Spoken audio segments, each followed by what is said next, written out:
ക്രിസ്തുവിൻ്റെ സമാധാനം നിങ്ങളോടുകൂടെ ഉണ്ടായിരിക്കട്ടെ. വചനകിരണത്തിലേക്ക് ഏവർക്കും സ്വാഗതം. ഹോമറിൻ്റെ ഒഡീസി എന്ന മഹാകാവ്യത്തിലെ ഏറ്റവും ഹൃദയസ്പർശിയായ ദൃശ്യങ്ങളിലൊന്നാണ് ഒഡീസിസിൻ്റെ കഥ. ട്രോജൻ യുദ്ധത്തിൽ പങ്കെടുക്കുവാനായി ഇത്താക്കയിലെ രാജാവായിരുന്ന ഒഡീസിസ് പുറപ്പെട്ടു.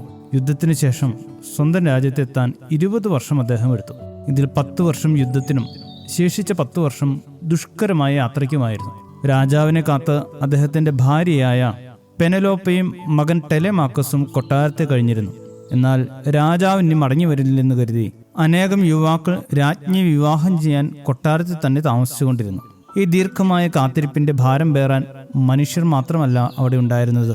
ഒഡീസിയസ് തൻ്റെ യുവത്വം മുതൽ സ്നേഹിച്ചു വളർത്തിയ വളർത്തുനായ ആർഗോസും അപ്പോഴും ജീവിച്ചിരിപ്പുണ്ടായിരുന്നു. വർഷങ്ങൾ നീണ്ട കാത്തിരിപ്പിനാൽ ആർഗോസ് വൃദ്ധനും തീർത്തും ക്ഷീണിതനുമായിരുന്നു. തൻ്റെ പ്രിയപ്പെട്ട ഉടമസ്ഥന്റെ മടങ്ങിവരവ് മാത്രമായിരുന്നു അവന്റെ ജീവിതത്തിന്റെ ഏക ലക്ഷ്യം. 20 വർഷങ്ങൾക്കിപ്പുറം ഒരു ദിവസം ഒഡീസിയസ് മടങ്ങിയെത്തി. ഒരു ഭിക്ഷക്കാരനെ പോലെ ക്ഷീണിച്ച് തളർന്ന് കൊട്ടാരത്തിലെത്തിയ അദ്ദേഹത്തെ ആർക്കും തിരിച്ചറിയാൻ സാധിച്ചില്ല. സ്വന്തം ഭാര്യയായ പെനലോപ്പയ്ക്ക് പോലും അദ്ദേഹത്തെ മനസ്സിലാക്കുവാനായിട്ട് കഴിഞ്ഞില്ല. എന്നാൽ കൊട്ടാര കവാടത്തിൽ ക്ഷീണിതനായി കിടന്നിരുന്ന ആർഗോസ് ഭിക്ഷക്കാരന്റെ വേഷത്തിൽ വന്ന ആ രൂപത്തെ കണ്ട നിമിഷം ഹൃദയം കൊണ്ട് തിരിച്ചറിഞ്ഞു. അവൻ വാലാട്ടി തൻ്റെ സ്നേഹവും വിശ്വസ്തതയും പ്രകടിപ്പിച്ചു. 20 വർഷത്തെ കാത്തിരിപ്പിന്റെ അവസാനമായി അവന്റെ വൃദ്ധമായ കണ്ണുകളിൽ സന്തോഷം തിളങ്ങി. തൻ്റെ ജീവിത ലക്ഷ്യം പൂർത്തിയായിരിക്കുന്നു എന്ന് ആർഗോസ് അറിഞ്ഞു. തൻ്റെ രാജാവിനെ, താൻ സ്നേഹിച്ച ഉടമയെ ഒടുവിൽ കാണാൻ കഴിഞ്ഞ ആ സന്തോഷ നിമിഷത്തിൽ ആർഗോസ് ശാന്തമായി മരണം പുൽകി. തിരികെയുള്ള യാത്രകൾ അവസാനിക്കുന്നത് എപ്പോഴും സന്തോഷത്തിലാകണമെന്നില്ല.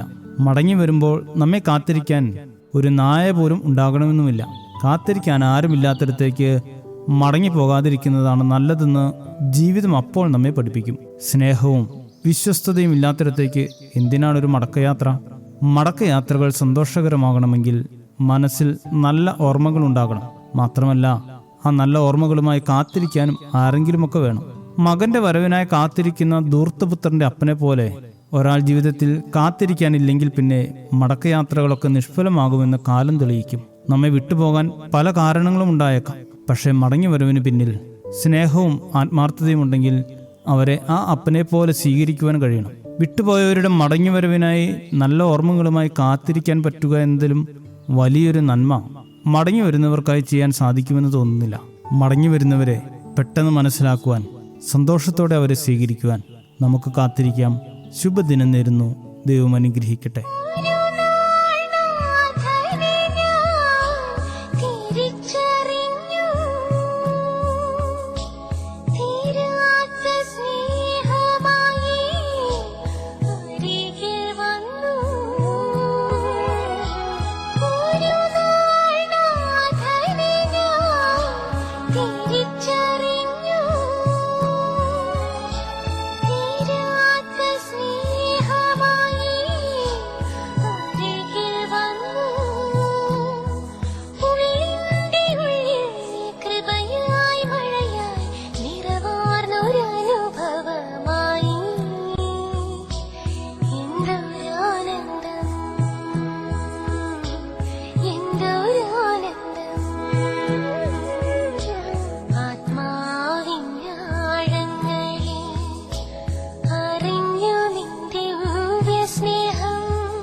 Should